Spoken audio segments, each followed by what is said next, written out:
hard Gemara about the purity and impurity. So let's just go over it outside. So a little, hopefully we will remember it. It's good to know some of these things because they do come up often in the Gemara. And if you know it, it makes it so much easier to enjoy. If you don't know it, it's like learning it again, and you the laws of Tum and Tahara, for some reason, people sort of like shut down when they hear it, unless they know it well. So it's good to have a knowledge of the laws of Tum and Tahara, just the simple rule. So we explained that there's biblical laws of purity and impurity, and then there's rabbinic decrees that go on top of that. And biblically, you have something that's called an av hatumah, something that's the source of tumah, impurity. And then you have things that are recipients of tumah, and there's the first level recipient, and then there's the second level recipient. They're called a rishon and a sheni, rishon of tumah and a sheni. And the rishon and sheni, these two levels, they don't go further than that. Once you for example, something is let's say a dead animal that's called a sheretz that's dead. It can transmit impurity to challah, let's say. So somehow challah touched it, the challah becomes tummy. It's called a rishon for tumah. Then that challah, someone touches the challah with let's say they put a piece of salami on top of the challah. So now the salami becomes a sheni for tumah. That's the second level of tumah. Now that salami cannot make anything else tameh because it's only the second. It completes the laws of it. It ends over there. It stops there. It can't go. It gets weaker and weaker, the impurity, and once it reaches the salami is already the end of the end level, the final level. And that salami now, if it touches anything else, it does not make that other item impure. Now we mentioned that rabbinically there's additions to this rule. One is that if it touches liquid, so even if the salami touches some liquid, that liquid will not only be called a third level, not only be called a second level, it'll actually be called the first level tumah. So normally, you would say it can't even make anything tameh. And now the rabbi said, no, it actually can make liquids impure, and it causes them to be considered a first level recipient tumah. They're called now a rishon, rabbinically. And now those liquids have the ability to cause other things to become impure on a second level, because if they're first level, now they can now transmit impurity to another level, to the second level. And we also mentioned that the hands, a person's hands, are considered a level 2 impurity. In general, we just assume hands are level 2 of impurity, and that's why we wash our hands for bread. One of the reasons is because our hands are level 2 of impurity, and by washing our hands, we remove that impurity. And if we don't, we end up we're not allowed to. We end up transgressing, and the reason why why it's so important is because the Kohanim, they are supposed to eat their truma. The priests are supposed to eat their truma in purity. Now, when it comes to truma, which is one type of holy foods. Sacrifices are a different level of holy foods, is more stricter level, but truma is one level of holiness. Those laws of truma actually extend the laws of impurity. And so we mentioned that you only have 2 levels of recipient impurity, but when it comes to truma, it actually could make a third level. So for example, let's say you have a challah that is truma. Some guy was baking challah, he separated flour, separated the wheat, gave it to you, the Kohen, and you now make a challah out of your truma. So now you're going to eat this challah. This challah is holy. It's truma. So let's say that salami touches this challah. Now the salami was a level 2. It cannot make anything impure except holies. When it comes to truma, it can actually make a level 3. So the challah that you're holding, that's truma, that actually will now be considered a level 3 of tumah. Now, what happens if you eat bread with your hands? What happens? You would actually, if it was truma, you would actually make that impure. The rabbis made a decree that everyone has to wash their hands Why? Because the Kohen, if he would eat truma with his hands, they would actually make the truma impure, because the truma is supposed to be pure, and you're not allowed to eat it if it's impure. You have to burn it.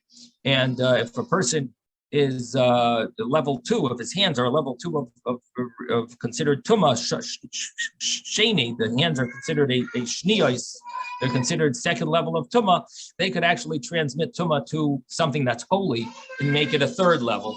And that's why we all wash our hands, to remind the kohen, because it would be it's like a reminder for the kohen not to just eat truma. He has to think first. Is he holy, pure, or is he not pure? He has to think first. So we all wash our hands. It's sort of like a reminder for the kohen, because the kohen would not be allowed to just eat truma. He has to think first and make sure that he is pure. So our hands are a level 2, and so the kohen's hands are also a level 2. He has to wash them before he were to eat truma, because this is going to make him, so to speak, remind him that he has to be sure that he's not impure. So his hands would make the truma impure if he were to touch it. And so now, even our meal, we make sure not to eat a meal without washing our hands. Yes, Ben. I wanted to ask if the stage 1 and stage 2 of tuma come from the Bible, because you say 3 and 4 is rabbinic. No. 3 and 4 is also biblical. But the concept of liquids is rabbinic. That liquids could become a 1, and the hands are considered, in the concept that hands are considered a 2. What do you mean? My hands didn't touch anything? Nope. Your hands, stam yodayim. Simple hands are always a level 2. That's rabbinic, because if you didn't touch anything, how could it starts with 2? Starts with 2. Your hands are always 2 unless you wash them. So because stam yodayim askoni, it says your hands automatically, they touch things. So we're calling them a 2. That's rabbinic. Biblically, it doesn't say that your hands are tummy, but and biblically, it doesn't say liquids become automatically a level 1. There's no such thing, and a 2 could not make liquids tummy biblically. Level 2 could not make liquids, and nevertheless, the rabbis made a decree that level 2, something like salami that came tummy from challah, which came tummy because of a source of tumah, some dead animal that is considered one of the 8 shrutzim. So that would cause the salami to cause the liquid to become tummy, and the liquid now becomes a level 1, and that liquid could then make something else tummy, even like a piece of bread could become tummy from that liquid now. The other thing is, you said about the Kohen, if he eats the bread with his hands, the truma, it becomes tummy. Why? But how else is he going to eat the bread? He has to wash with his hands. Yeah, has to wash it. He has to wash it. He has to wash his hands. Yeah. If he washes his hands, then it's fine. But if he doesn't wash his hands become a level 2. His hands would be a level 2 tuma. They would cause the truma to be a level 3. So what we learned is that even though normally we say there's never a level 3, but regarding holy things, there is a level 3. And regarding things from the Beis Hamikdash, sacrifices, there is even a level 4. So there are rules about additional rules regarding the laws of Truma and regarding Kodshim, sacrifices. Okay, so now let's just go over the Gemara inside. So the Gemara had mentioned this argument of Beis Shammai, Beis Hillel, which, if you learn the Mishnah, it doesn't sound like it has anything to do with purity or impurity, but it actually does. It's all about purity and impurity. The Mishnah talked about where do you stick the number one was when do you wash? Do you wash your hands before pouring the wine or after drinking the wine? That was the question, Beis Shammai, Beis Hillel. Then we had a second discussion in the Mishnah, where do you stick the napkin? Do you put it on your cushion or do you put it on the table? The Gemara says both of these arguments are all about purity and impurity. Okay, and so how does that work? So the Gemara goes through a whole series of questions and answers, but it brings a Tosefta. The Tosefta explains the Mishnah. The Tosefta says that Beis Shammai holds that you're supposed to wash before you pour the bread, before you pour the wine. You're supposed to wash your hands. And what's the reason? So it has something to do with making that something will become impure. And that's why if you wash your hands first, it won't be impure. What do I mean? So let me tell you what the Tosefta says. Tosefta says that if you're going to pour the wine before you wash your hands, then we're afraid that the liquid will become tamei from your hands. The liquid that's on the outside of the cup will become tamei from your hands, and it will cause the cup to become tamei. So what does that mean? Beis Shammai is worried the cup is wet. Your hands are impure. They might cause the cup to become a level 2 of impurity. Why? Because the liquids will become a level 1. They will cause the cup to become a level 2, and then you'll end up drinking from a cup that is tamei, and they hold you're not allowed to use a cup that is tamei for the meal. You're not allowed to use a level 2 cup. So therefore, what do they say? Wash your hands first. If you wash your hands first, your hands will not be tamei, and therefore, even if they touch a wet cup, the wet cup will not become tamei. The cup won't become tamei. The water won't become tamei because your hands have been washed already. So the Gemara asks, what about the hands making the cup tamei even if it's not wet? And the Gemara answers, no. Your hands are considered number 2 tumah, and they would not be able to make a cup tamei unless you have liquid. So only liquid would become a level 1 tumah. Your hands are a level 2. They touch liquid on the outside of the cup. The outside of the cup has some liquid maybe, and therefore the liquid would become a level 1 tumah because liquid always becomes a level 1. Somehow miraculously, the rabbi said that's how we're going to rule that liquids become a level 1. It has something to do with the fact that liquids do have a stringency in other biblical areas, and therefore the rabbis didn't want anyone to make a mistake. In other words, regarding impurity of a zav, of a type of impure person, there is rules about his spit and his urine. It carries a very high level of tumah, so the rabbis want to make sure that liquids people are careful for. So they said liquids are always considered a level 1 of impurity. So that has so here where Beis Shammai says, I want you to wash your hands first, because if you wash your hands later, you're going to miss out and you're going to end up making the cup impure. And then the Gemara says that Beis Hillel says, no, wash your hands after. And they have their reason. They said if you wash your hands first, your hands might be wet. And then what's going to happen? The cup is impure because Beis Hillel holds you're allowed to use an impure cup. So the problem is the cup might be impure. It's going to cause your hands to become impure. And why? Because the cup is a level 2, and the liquid of your hands is a level 1. That touches the cup. If your hands are still wet from washing them, your hands will be level. Your hands will end up catching the tumah that will become a level 2. So now you washed your hands before the meal, before you drank the wine, but now you became tamei again, and you're gonna end up eating a meal without washing your hands because your hands have become tamei from the cup now.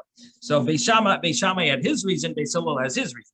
The Gemara asks, what about the cup making your hands tamei without the hands being wet? The Gemara says, no, only through liquid can your hands become tamei, because a vessel cannot make a person impure. A vessel can't make a person impure, and it would only be through the liquid. The liquid becomes a level 1, and the level 1 makes your hands to a level 2. Your hands now become impure, and you would end up eating without washing your hands. So that's a problem. Now the Gemara asks, what about the cup itself? Does the cup become, maybe the cup should, according to Beis Hillel, let's say you're going to touch the cup. The question is, the liquid in the cup would seemingly be tamei, because if you're allowed to use a cup that's tamei, then the liquid is probably tamei in the cup. The Gemara says no. The cup is only the outside tamei. The inside is not tamei, and therefore it's not an issue of drinking of the liquids in the cup. The liquids in the cup are not tamei. It's only the outside that's tamei, and we have a mishnah for that. And the Gemara brings a mishnah that shows that you could have a cup that the outside, it's a rabbinic law, of course, that the outside will become tamei because you touched it, something wet touched it, becomes tamei, level 2 tumah, but the inside is not tummy. If the liquid touched the inside, in other words, impure liquid, level 1, impure liquid is considered level 1. If that touched the inside, that would cause the whole cup to become tummy. But if the liquid just touched the outside, so that's considered a level 1, touch the outside of the cup. The cup the outside of the cup becomes level 2, and that is the issue here. That cup will now cause your hands to become tummy, according to Beis Hillel. Okay, so that's the Gemara says. So what is the argument? The argument is that Beis Shammai holds you're not allowed to use a cup that's tummy. The outside is tummy, and why is Beis Shammai hold that? Because he's nervous that there might be wetness on the outside of the cup during the meal, and you'll end up, if the cup is tummy, when you hold it, your hands will become tummy. Beis Shammai doesn't want you to use ever an impure cup. Beis Hillel says that you are allowed to use an impure cup because they're not worried about the cup being wet during the meal. It's not a problem, and therefore. Therefore, the only issue is going to be if your hands are wet from washing them and you touch the cup, that could be a problem. So,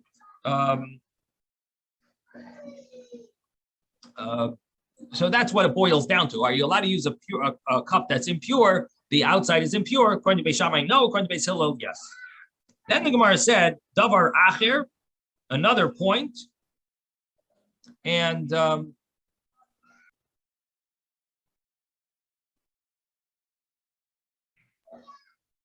the Gemara says there's another point, and that is another point that Beis Hillel says is that Beis Hillel says that okay, I understand what you're saying. You want to get the door? I understand what you're saying that you're worried about a cup that the outside might be wet, and therefore you would be concerned that the cup being wet will cause your hands to become tummy.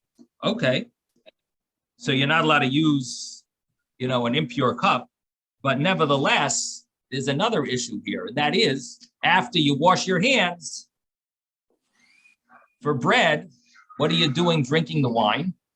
What are you doing interrupting? You should be going straight to having the bread, having the challah, have the meal. You're not supposed to interrupt. Takef lenatilas yodayim suda is a famous term. Right away after washing your hands, you're supposed to have the meal, and that's means you're not supposed to interrupt. So Beis Hillel has another point that they tack on to this discussion, and that is washing your hands right away. Okay, so this is the first discussion of Beis Shammai, Beis Hillel about Tumah. Now comes the second one. Okay, let's put this aside. Let's go to the next discussion. The next discussion is Beis Shammai holds that you can where do you put the napkin? You put it on the table. Beis Hillel says no, put it on the cushion. Now, again, it doesn't sound like it has to do with laws of Tumah and Tahara, but it does. It's all about laws of Tumah and Tahara, all about laws of purity and impurity. And the Gemara brings a Tosefta again to explain the reasoning behind this. What is the reason Beis Shammai says put the napkin on the table? The answer is because we're worried that the napkin is wet. Now, if the napkin is wet, it might become tameh because the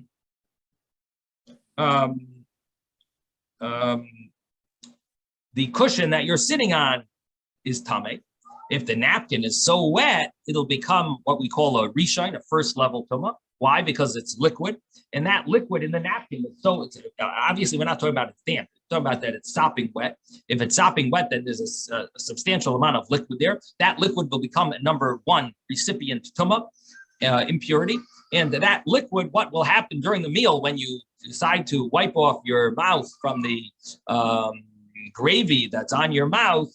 Your hands are going to become tummy because they're going to touch that liquid. That liquid became tummy from the cushion. How did it become tummy from the cushion? The cushion is a level 2 of impurity, and therefore the Beis Shammai says no, put the napkin on the table. So the Gemara says, why doesn't the cushion make the napkin tummy even if it's not wet? The Gemara says, of course it can't, because one vessel can't make another vessel impure if it's one vessel doesn't make another vessel impure. The only thing that it could do is if it's through water, through liquid, then it could make the liquid tummy, and the liquid will make the vessel impure. So we're not afraid that the cushion will make the napkin impure, but we are afraid that the cushion will make the liquid in the napkin impure, and that liquid will then make impure person's hands. So therefore, stick it on the table, and if you stick it on the table, you're not going to have this problem. The Gemara says, what about the cushion? The person is sitting on the cushion. So why doesn't it make the person impure? The answer is because a vessel can't make a person impure. Now, Beis Hillel says, no, put it on the cushion. Why do you want to put it on the cushion? So Beis Hillel says, because if you put it on the table, what's going to happen? If you put it on the table, he's afraid that the liquid in the napkin is going to become tameh because of the table. And the table it might be a level 2 of impurity. And what will happen? The liquid will cause the foods to become tameh. And so we are afraid that the table, being that the table might be tameh, it'll make the foods tameh. Well, how will it make the foods tameh? Because the liquid of the napkin becomes a 1. The liquid in the napkin is a level 1. And level 1 can make food that's level 2 tameh. The Gemara asks, maybe the table itself should make the food on it tameh. The answer is no. The table is a level 2, and a 2 cannot go further than level 2 when it comes to regular food. Only with regard to truma maybe, but it can't. Otherwise, it can't go forward. It can't extend the impurity, and therefore the only thing it could do is cause the liquid in the napkin to be a level 1 of impurity, and that liquid in the napkin will then make the food impure. The Gemara says, so what's the argument about? So Beis Shammai holds that you're not allowed to use a table that's impure, and Beis Hillel holds you are allowed to use. Why does Beis Shammai hold you're not allowed to use a table that's impure? Well, because sometimes someone's eating truma. What are they going to do? The table is impure, it's level 2. Can truma become tameh on a level 3? Yes, truma could become tameh. So Beis Shammai says, I don't want you to use a table that's tameh. Why? Because some guy might come, some kain's going to come with his truma sandwich. He's going to stick it on the table. That truma sandwich will become tameh directly from the table. What do you mean? How could the table make a truma sandwich tameh? There's no liquid. Doesn't matter. A table is a level 2, can make truma tameh a level 3. It can't make other food tameh, but truma it can make tameh a level 3. And therefore, Beis Shammai says, never use a table that's a level 2 tumah. That's what Beis Shammai says, blanket rule, never use. So therefore, whenever Beis Shammai talks about his laws, he's assuming that your table is pure, because you can't use a level 2 tumah table. And therefore, he doesn't have a problem putting your napkin on the table, but he does have a problem putting a napkin on a cushion, because the cushion could be tameh, but the table can't be tameh according to Beis Shammai. Beis Hillel says, there's the table, we don't have to worry about. Beis Hillel says, I'm not worried. You're allowed to use a table that's tameh. I'm not afraid of someone who's eating truma. Why? Because people who eat truma, there's reason. They have alacrity. They have extra care and concern. They're not going to sit down at your table that's tameh. They're going to find out first if your table is tahor or tameh. So we're not worried about people who eat truma, and therefore he says you could use a table that's tameh. So therefore, Beis Hillel says, I don't want you putting the napkin on the table, because what's going to happen if you put the napkin on the table? Then you have serious issues, because the table is tameh. Table is a level 2 tumah. I don't want the table getting wet with your napkin, the wetness of your napkin. Then you're going to touch it. Your hands are going to become tameh. So that is the issue, and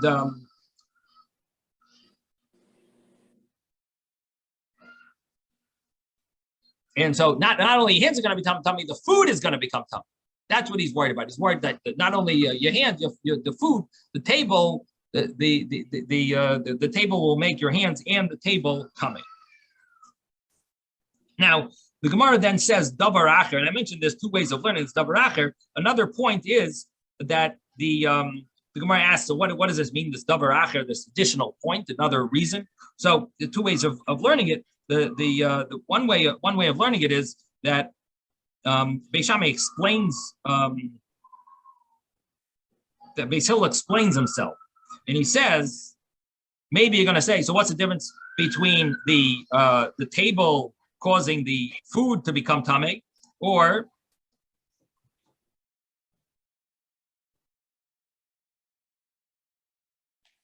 the fact that the hands will become tamei from the cushion? Why is one better than the other? And the answer is, he says that it's better to be more careful from the table because why is it better? Because food has a source in the Torah. That was his answer. That's the answer. Because the food, washing your hands, netilas yadayim l'chulin, has a source. I'm sorry.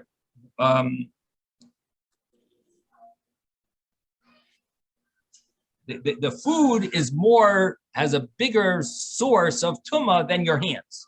Why? Because hands are not tamei from the biblically. The food, at least there's no such thing as your hands will become tamei. There's a concept that your whole body could become tamei, but your hands don't become tamei on a biblical level ever. The thing is, food does. And therefore, because food has an ikar min haTorah, it has a source, it has a concept that's biblical. Therefore, Beis Hillel says, I want to be more careful with regard to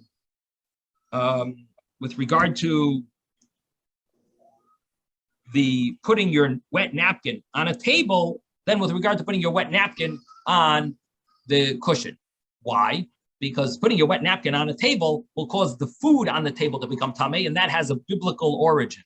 Putting your wet napkin on the cushion, that could cause your hands to become tamei. There's no source biblically for such a thing, and therefore I'd rather you put it, if I have no other choice, put it on the cushion instead of on the table. That's the understanding of Beis Hillel. So he explains himself. The Davar Acher is explaining himself. But there is another way of learning, and that is that Davar Acher is similar to the previous Gemara, that Davar Acher is like another point that Beis Hillel tells Beis Shammai why Beis Shammai is wrong. In other words, the first way I explained, Beis Hillel is explaining their own view. Now, the other way of learning is Davar Acher. Another point is that why Beis Hillel says that the Beis Shammai's view is not acceptable is they say that it's better to put it on the cushion than to put it on the table. Why is he more? What is Beis Hillel is saying? I hold you should put it on the cushion. Beis Shammai says no, put it on the table. So what does Beis Hillel say? What's going to happen? You hold that your table you're not worried about because it's pure. I hold the table could sometimes you're allowed to use an impure table, Beis Hillel says, but you hold the table has to be pure. So you have a reason to only worry about a cushion that's tamei. You're not worried about a table that's tamei. Okay, I hear you, Beis Hillel says, but let me just tell you, mistakenly one time you're going to use a tamei table. It's going to happen that you end up by mistake having a tamei table. It'll happen. And what's going to happen? And you're going to transmit tumah to the food, and the food is biblical. And therefore, Beis Hillel says, even though your logic, everything sounds okay, at least according to you, but what's going to happen? There is going to be a time when a mistake will happen. Maybe it'll happen that you'll end up using a table that's a level 2 tumah, and better you should put the napkin on the cushion because of that. Because it might happen that you're going to end up using. I know you officially you're not allowed to use it level 2 tumah. But trying to be practical. Beis Hillel says practically it's going to happen probably at some point. You're going to end up using a table that's level 2 tumah, and better put the napkin on the cushion than on the table. This way it won't make the food tamei from the wetness of the napkin. It'll make the become a 1, and the level the wetness, the liquid in the napkin will be a level 1 tumah. It'll make the food on the table tamei, and better that would be a reason to put it on the cushion instead of on the table. So in other words, what Beis Hillel is saying is there's another reason why you should be careful of not putting it on the table, and that is because you'll end up maybe making a mistake. Now, Taisus says, I don't like this shot. What does that mean? You're not allowed to use such a table. You're going to make a mistake. It's going to happen. How is it going to happen? I hold you're not allowed to use it. So basically, Taisus likes the other explanation better, but these are the two explanations of the Gemara of how Davar Acher is either explaining Beis Hillel, how they are more worried about a cushion, why they say a cushion is better than a table, because it would seem like both of them have issues. The table is going to make the food tameh, possibly the hands also, and the cushion is only going to make the hands tameh. So why is they still say, oh, don't put the napkin on the table, put it on the cushion? Why are they so worried about the food becoming tameh? The answer is because food has an origin biblically. It has a biblical origin of tumah, and hands don't. Making tameh hands, that's a rabbinic thing from the beginning, from the start. And then you have the other explanation, which Tosfos says is the way Rashi seems to learn. And it seems like that. It seems like Rashi, from our Rashi, it does seem like Rashi's learning that way from the way he words it, that he's worried that maybe even like Beis Hillel is telling Beis Shammai, what are you going to do if a mistake happens and you end up using a table that's second degree tameh? It's going to cause the food to be tameh, and the food has a source, a biblical source. Better just do the cushion, and then all you're worried about is something that has a rabbinic source. Okay, now we're going to start the next Gemara, and glad you all stayed with me. Thought I would lose everyone. I have just one question, Rabbi. Yes, Ben. So it means that the hands are never tumah from the Torah. That means there is no request for netilat yadayim in the Torah. True.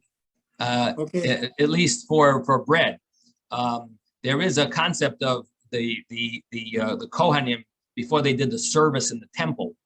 They would wash their hands from the kior, right? There was a sink in the Beis Hamikdash that they would use. So their hands from the Torah, their hands can get tumah. But it's not that their hands get tumah. They have to they have to make themselves ready for the service. So it's not that the hands are tameh. And they would also wash their feet, by the way. They would put their hand over their feet and wash both.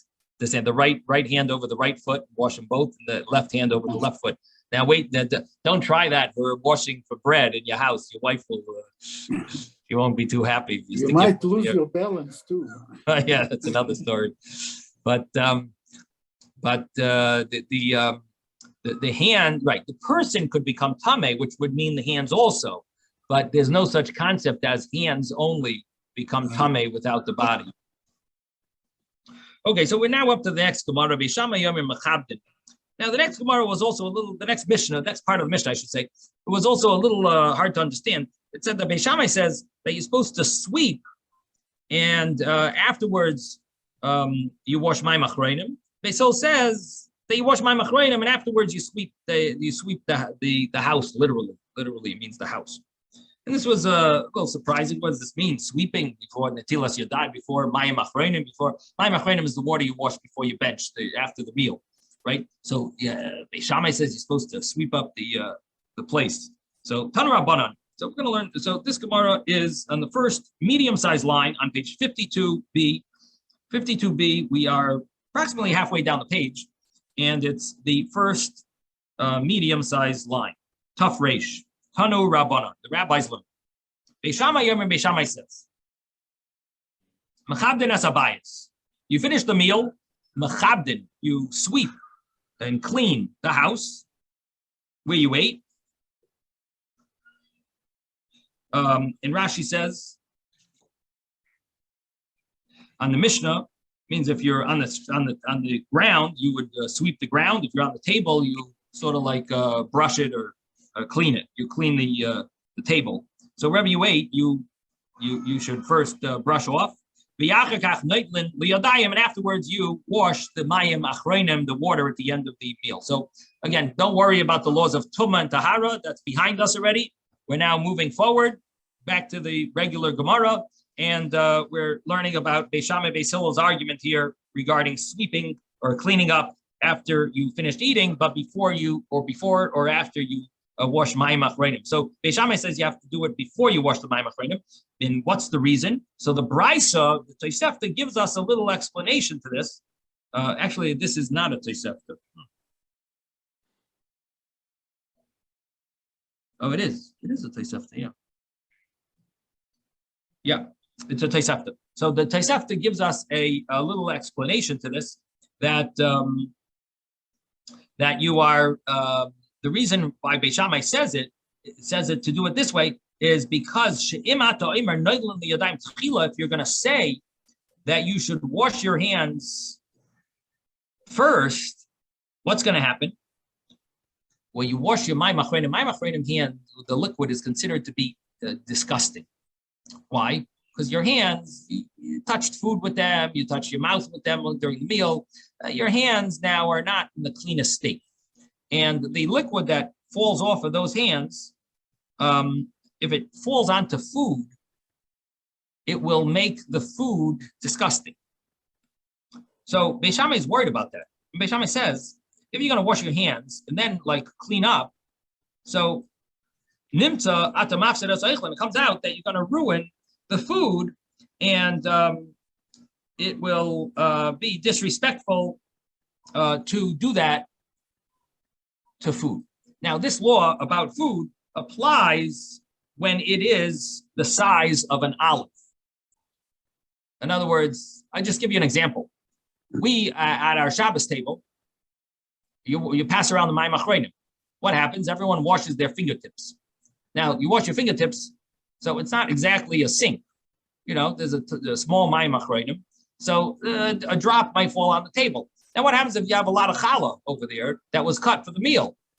And your mayim achreinim goes and drips onto, you have droplets that fall onto the challah. That's not going to be so great for the for the challah. No one's going to want to eat that afterward. You're ruining the challah. These are nice fresh pieces of challah that you just sliced at the beginning of the meal, and no one took them. They weren't used, and now you would be smart to clean it up before the meal. So Beis Shammai says, take them off the table. You got to sweep up everything before the meal, before you wash mayim achreinim, so that the droplets from your hands, from the mayim achreinim, will not fall onto the food and ruin the food. And Beis Shammai says, Avon tilas.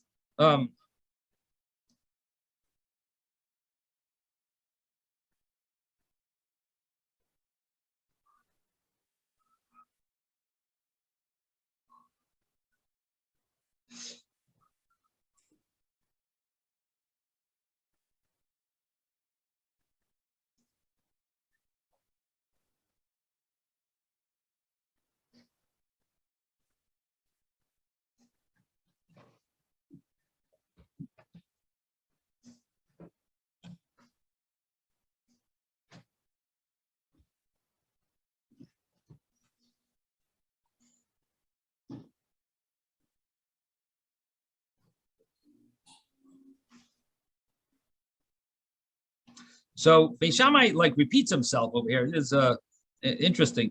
Beis Shammai repeats himself, and he says that Avon netilas yadayim leBeis Shammai tchila loisvira lehu. Beis Shammai says, do not wash your hands before you sweep.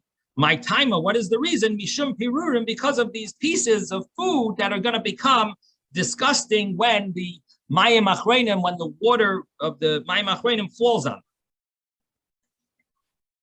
So what do we see here? That Beis Shammai has a whole concern about the liquid from your hands. After you ate, the mayim achreinim, it's going to fall on the food and make it disgusting. Now, Beis Hillel says,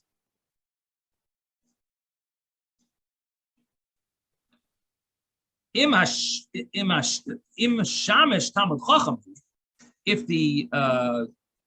the waiter or the helper, the cleaner, is a Talmud Chacham, noitel pirurim sheish behem kazayis. He will take the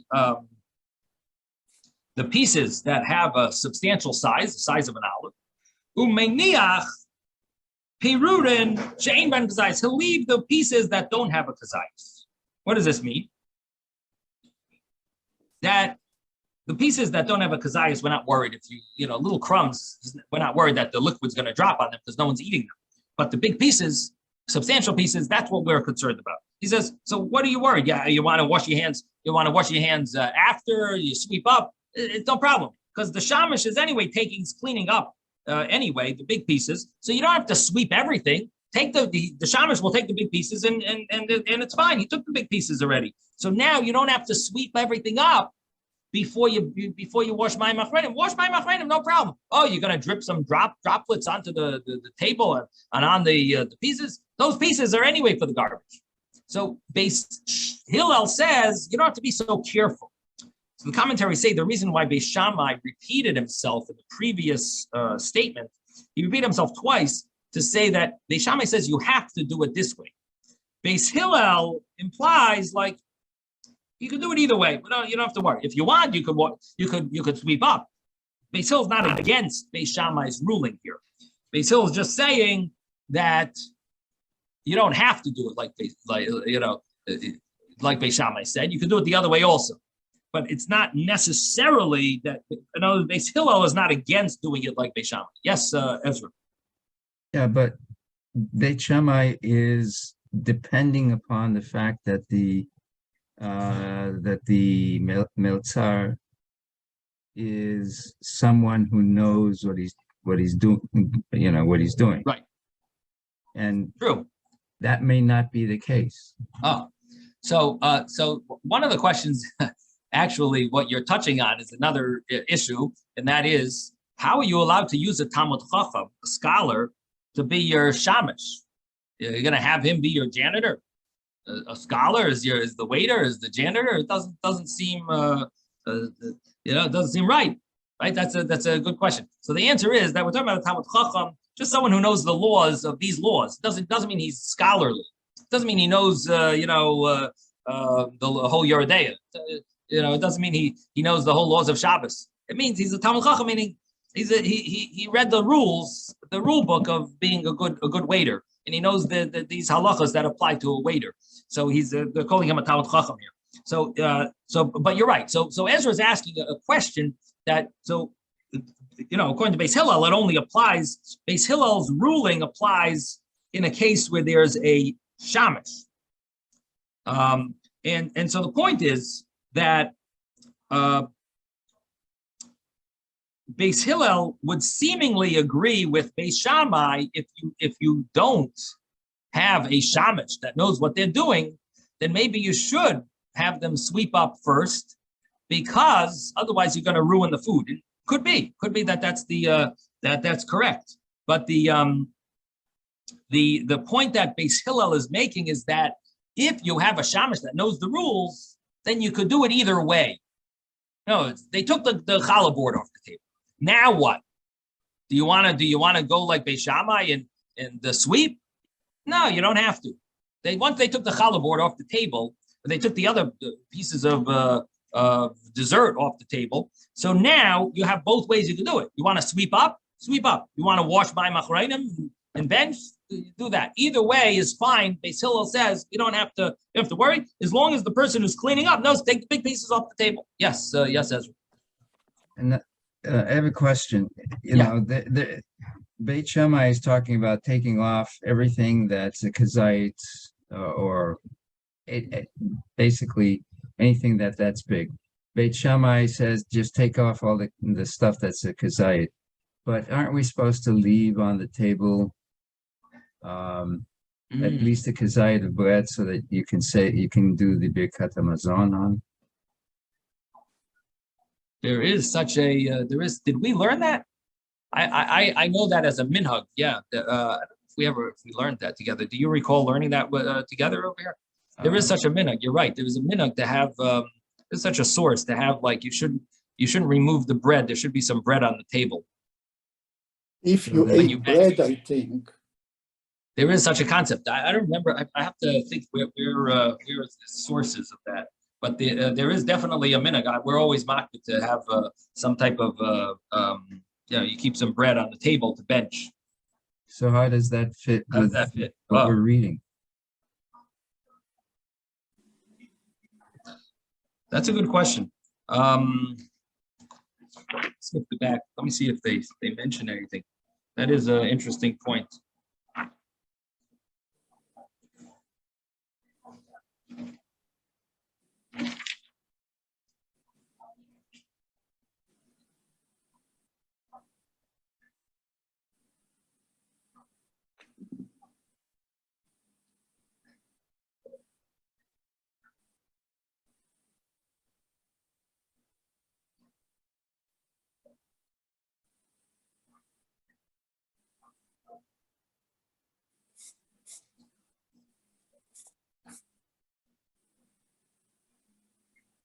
Yeah, just looking at it in short, I don't see them asking this question, but I will look it up afterwards.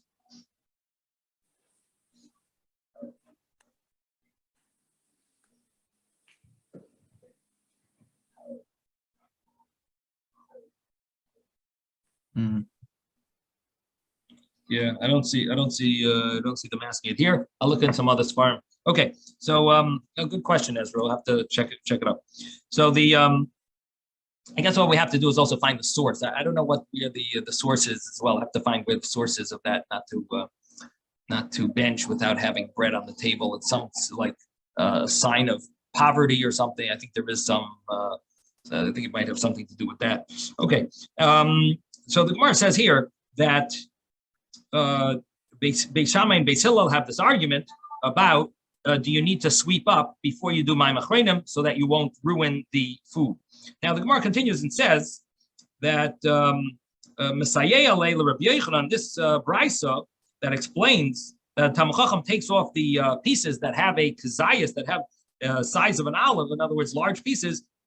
This follows. This is a proof to Rabbi Yochanan. Damar Rabbi Yochanan, that Rabbi Yochanan says Parum Shein Ben Kazayas. If pieces that don't have a kazayas mutter la'abdon biyad, you are allowed to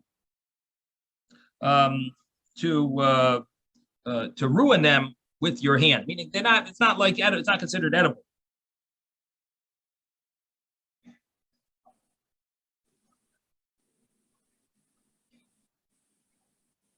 And the Maika Miplagi, so the Gemara says, so what is the source of this argument of Beis Shammai Beis Hillel? Because it would seem that Beis Shammai also should hold that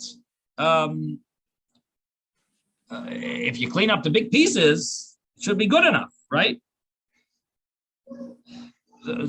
So if you pick up the big pieces, what's the, why should Beis Shammai be so strict? You have to sweep up. So the Gemara says, no, the argument is, if you're allowed to use a shamish that's somewhat scholarly. Beis Hillel savri yosel shamish ha'aretz. Beis Hillel holds you're not allowed to use a shamish am ha'aretz. So when you use if you have at your table, you're gonna have the person who's cleaning up is gonna be somewhat knowledgeable, and so you don't have to worry. Beis Shammai savri mutar l'shtamish b'shamish am ha'aretz. Beis Shammai holds that you are allowed to use a shamash am ha'aretz, and therefore, there's a good chance that he's not going to know, the big pieces, the small pieces. Just have him clean the whole thing up. So that's what the Gemara says it boils down to. That Beis Hillel holds you need to have someone who knows the rules to clean up. Now, the question really is, so what happens if you don't have anyone who knows the rules? So in that case, and you're just gonna, what would be in such a scenario? Would Beis Hillel seem to agree with this? Is what I was telling Ezra. Maybe Beis Hillel would agree. I don't know. Would they agree with Beis Shammai? I guess you just tell the person. In other words, you have someone who doesn't speak English, so you can't tell. Let's say you have someone who only speaks Spanish, and you don't speak Spanish. So what do? You just tell them, clean up the whole table. You can't tell them, right? It's not gonna. You should sweep up before you wash my machreinim.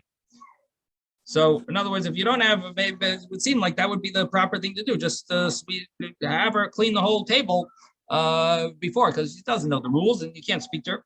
So it would seem that maybe Beis Hillel would agree with Beis Shammai, but the other option is you just become the shamash and you do it, and then you could do Beis Hillel.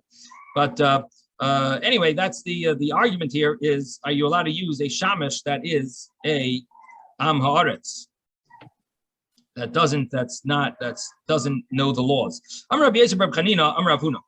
Rabbi Yosef Bar Chanina says the name of Rav Huna, Mekulu Pirkin, in our whole chapter, Halacha Beis Hillel Bar Meha. So Rabbi Yosef Bar Chanina, the name of Rav Huna says, you know what? All the laws in this chapter, we had an argument of Beis Shammai, Beis Hillel. It always follows Beis Hillel, except this one. In this argument, we follow Beis Shammai.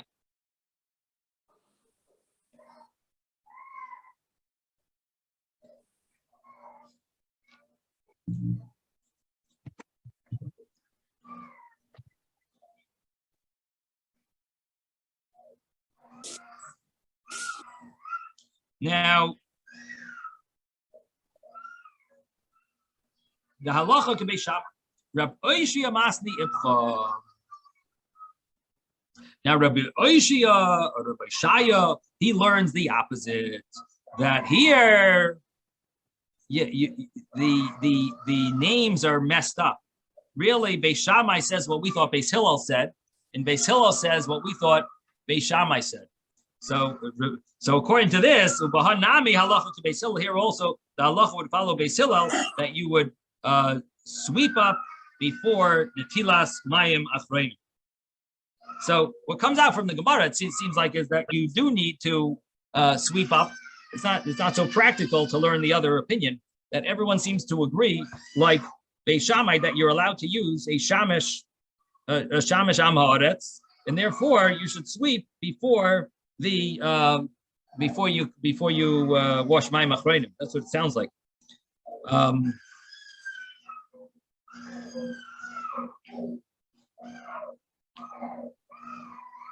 This is in Laws Siman Kuf Pei, chapter 180 of Mishnah Berurah.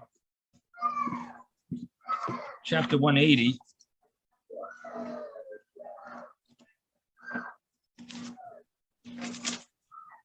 So it says the laws of Pirurei Hapas, the laws of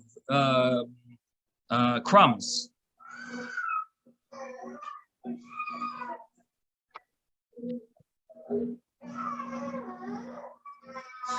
So it says whoever doesn't, this is actually, oh, okay, good. We just found what Ezra brought up is actually brought in Shulchan Aruch, chapter 180.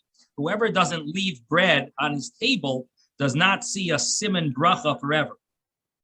So you always need to leave some over that it'll be ready for a poor person. And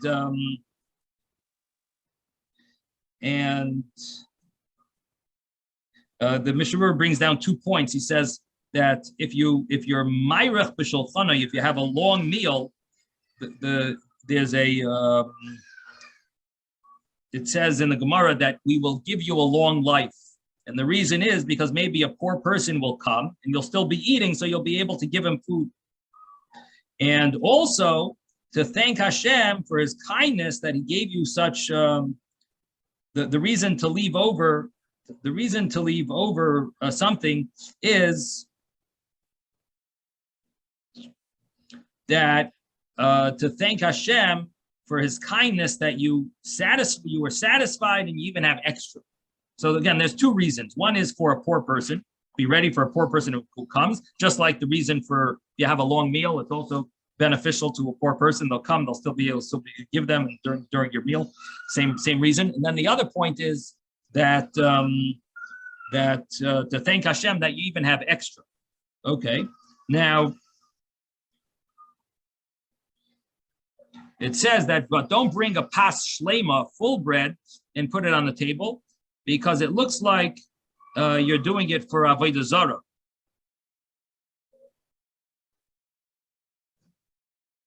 Okay, and then paragraph 3 says, before you wash your hands, mayim achreinim,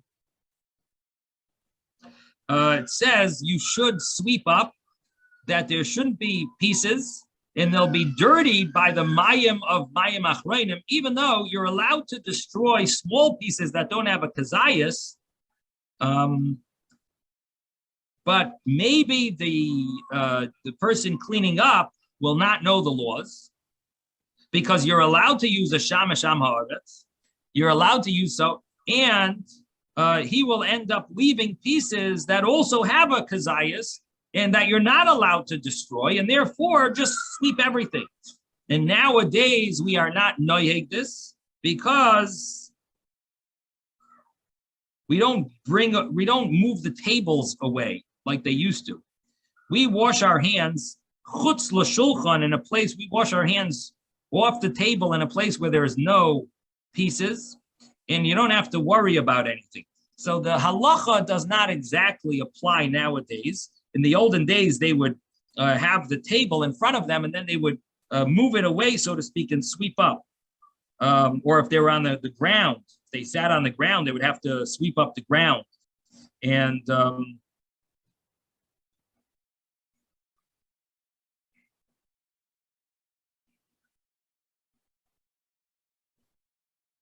Now, nowadays, we don't have to worry.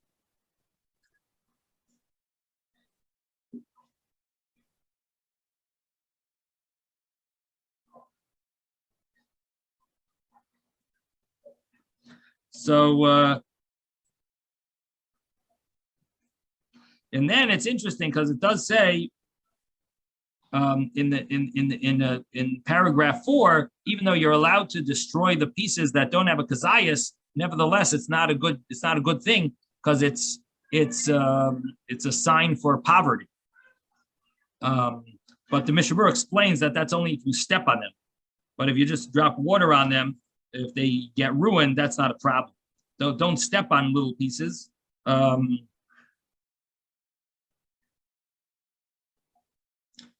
But there are those that are machmir if there are a lot of small pieces that could be joined together to the size of an olive.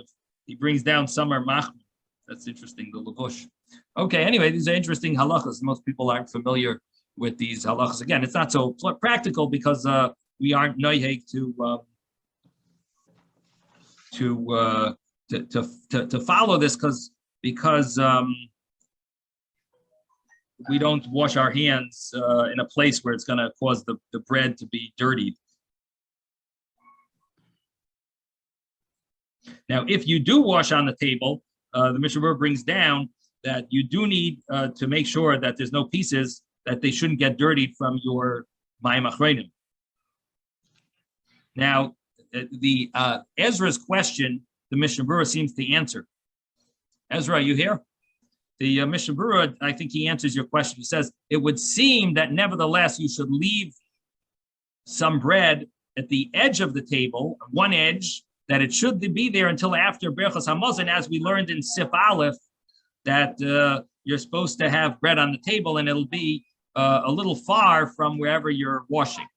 So that's the answer to the question, that you should still have it on the table. Don't clean off the whole table. Clean off only the table, the part that you the table, the part that you're going to be washing mayim achreinim. Okay, so this seems to cover this discussion a little over here with Beis Shammai, Beis Hillel, and how we see in the end that the Gemara says that the halacha follows either Beis Shammai or you switch the names around and it follows Beis Hillel. But and then the question was, are you allowed to use a shamish that doesn't really know what they're doing, doesn't know the laws? And the conclusion is you are allowed to use a shamish that's not so familiar with the rules, and therefore, at least in the olden days, they would sweep up before they did mayim achreinim, and we have all these laws about destroying little pieces. If it's if you're stepping on them, for sure is a problem.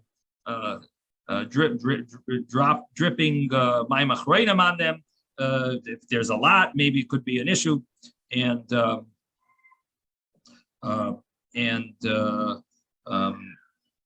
washing mayim achreinim, best seems like not to do it on top of the table unless everything is removed from the table. If you're doing it on the table, then which I guess is the way most people do it, they do it into a cup, but into a bowl. But the thing is, if it's not such a large bowl, it might be advisable to take off the challah.